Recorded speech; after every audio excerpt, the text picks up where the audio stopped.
बिचौलिया को रोकिए, उप पूंजीपति को रोकिए, जो शराब लाने में और बेचवाने में सरकार की हाथ है, उस दलालों को रोकिए, तब ना कहीं जाके जहर रोकने का काम करेगा। नहीं तो होम डिलीवरी करवा दिए आखिर घर घर। बताइए, माघड़ जैसे बिलासपुर जैसे गांव में, सुदूर इलाकों में घर घर लोग आज बेहोशी के हालत में पड़े हैं।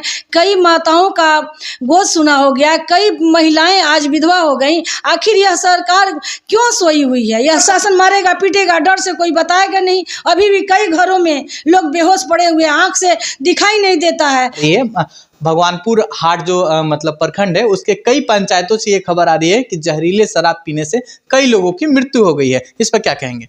मसरख में, माघड़ में, कौड़िया में जो घटना घटी है जहरीली शराब पीने से, काफ़ी लोग समझिए कि यहाँ मौत के आगोश में चले गए। कुछ लोग डर से बता नहीं रहे हैं, घर घर जो कि आँख से कम दिखाई पड़ रहा है और लोग बता नहीं पा रहे हैं, छुपे हुए हैं। अभी कई लोग जो कि बेहोशी के में पड़े हुए हैं, वो बता नहीं पा रहे हैं। यह बहुत दुखद समझिए न्यूज़ है। अच्छा मैडम, जो आपको एक घटना याद होगी, 2022 दिसंबर आपको याद दिलाते हैं, वो मसरख जगह और मसरख में 33 लोगों की मृत्यु हुई थी जहरीले शराब पीने से। एक बार वही मसरख का इब्राहिमपुर में एक व्यक्ति की मृत्यु हुई और 2 की हालत गंभीर बताई जा रही है। और उसके जस्ट सटे हुआ जो सिवान का एरिया है, माघर हुआ, कई आपने नाम बताया, उस एरिया में भी ये स्थिति है। आखिर इसके पीछे कौन लोग हैं जो हमेशा साल 2 साल के बाद में ऐसे जहरीले शराब पीने से लोगों की मौत हो जाती है? देखिए, पहले तो मैं, यह दूसरी घटना है 2022 में,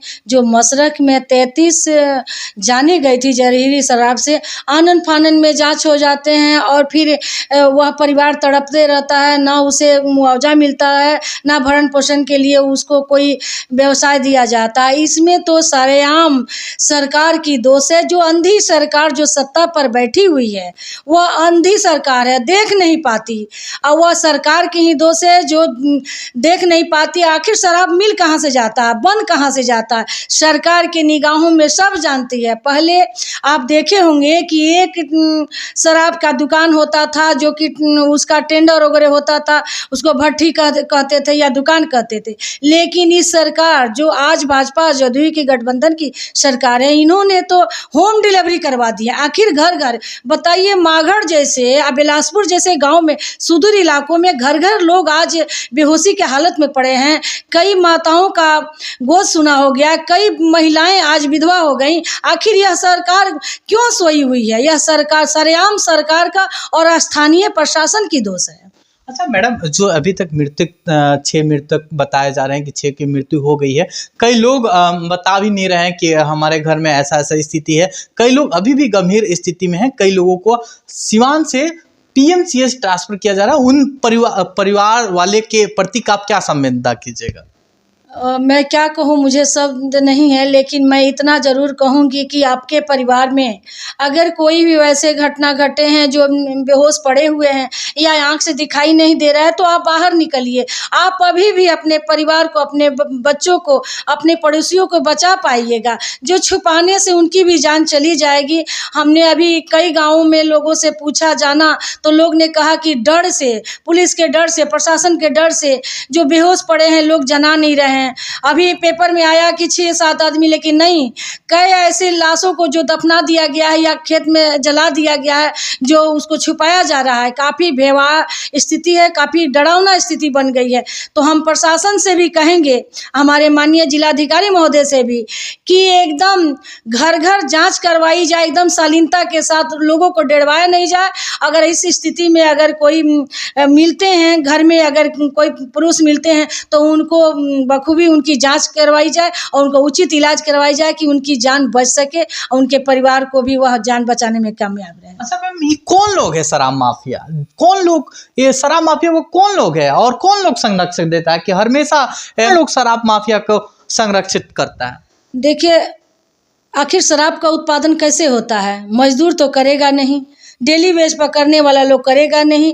इसमें बड़े बड़े पूंजीपतियों का हाथ होता है, जो सरकार की माफिया लोग होते हैं, जो सरकार को चढ़ावा देते हैं। सरकार के मंत्री आते हैं सिवान और गोरिया कोठी और महाराजगंज कमेटी बना के आते हैं, सूटकेस लेके बड़े बड़े चले जाते हैं। लोग तड़पते हैं, मरते हैं, उनको कोई परवाह नहीं। सिर्फ जांच के नाम पर बड़े बड़े सूटकेस लेके ये सरकार के सब चट्टे बट्टे हैं, सरकार के संरक्षण में पलते हैं। आखिर पूंजीपति ही ना काम करेगा, जो पूंजी बड़े लोग हैं वो करते हैं, सरकार उनकी रक्षा करती है। नहीं तो क्या आज गरीब मरता? मैंने भी जाकर देखा है कितने गरीब मर गए हैं, जो जिनको खाने का ठीक नहीं, डेली वेज पर मजदूर है, जहरीली शराब मिल गया, पी लिया, और बताइए आज उसका परिवार को कौन देखेगा? तो सबसे बड़ी अगर दोष किसी का है तो वह गठबंधन की सरकार का है, कि जो वहाँ देख नहीं पाती, स्थानीय प्रशासन का है कि जो उसे हर दिन अगर बच्चा मोटरसाइकिल से जाता है तो उसका आप जांच करते हैं कि मोटरसाइकिल हेलमेट जांच करते हैं, पेपर जांच करते हैं, लेकिन दारू गांव में कैसे चला गया क्या आपको नहीं दिखाई देता? क्या आपको नहीं जानकारी होता? इसलिए बिचवलिया को सबसे ज़्यादा पहले बिचवलिया को पकड़ना चाहिए, जो जहर ले देने का काम करता है, गरीबों की झोपड़ी तक, मजदूरों की झोपड़ी तक, उनको पकड़ने का काम है। यह करवाने वाली ये अंधी सरकार है, जो आज हाहाकार मचा हुआ है मसरख में। या कोई पहली कांड थोड़ी जे है, 2022 में भी हुआ था, लेकिन सरकार ने क्या किया? कुछ नहीं किया, जांच पाँच करके लिपापोती कर दी। आज भी क्या करेंगे? थाना प्रभारी को सस्पेंड कर देंगे, 2-4 थाना प्रभारी को लिपापोती कर देंगे। थाना प्रभारी को सस्पेंड करने से क्या शराब रुक जाएगा? आप उसमें उचित कार्रवाई कीजिए, वो बिचौलिया को रोकिए, वो पूंजीपति को रोकिए, जो शराब लाने में और बेचवाने में सरकार के हाथ है, उस दलालों को रोकिए, तब ना कहीं जाके जहर रोकने का काम करेगा। नहीं तो ऐसा ही होते रहेगा, ऐसा ही जनता मरते रहेगी, और जांच के नाम पर आप लोगों को ठगते रहिएगा और वोट लेते रहिएगा, सरकार बनाते रहिएगा। और जब दुख की घड़ी आती है तो आप चादर ओढ़ के सोए हैं, कोई सुनने नहीं आया आज तक। मैं राजद नेत्री होने के नाते कहती हूँ कि हिम्मत है तो आप आकर देखिए, मसरख में अगर हिम्मत है तो आकर देखिए, कौड़िया में, माघड़ में देखिए, उस माताओं से पूछिए कि उसकी क्या स्थिति हुई है। लेकिन नहीं, आप तो आइएगा नहीं, वोट मांगने आया होगा तो आप मांगने चले आइएगा, और बचाने के लिए आप आइएगा नहीं। एम्बुलेंस भेज दीजिएगा, प्रशासन को भेज दीजिएगा, प्रशासन मारेगा पीटेगा, डर से कोई बताएगा नहीं। अभी भी कई घरों में लोग बेहोश पड़े हुए, आंख से दिखाई नहीं देता है। तो हम चाहेंगे कि इसकी भी जांच होनी चाहिए, उच्च स्तरीय जांच। अगर कोई बंधु हमारे, कोई भाई अगर मृत्यु हो गए तो उनकी उचित मुआवजा होनी चाहिए और मिलनी चाहिए, ताकि बिचौलिया को भी पकड़ कर सलाखों के अंदर होनी चाहिए, ताकि सबक सिखाने का काम करें।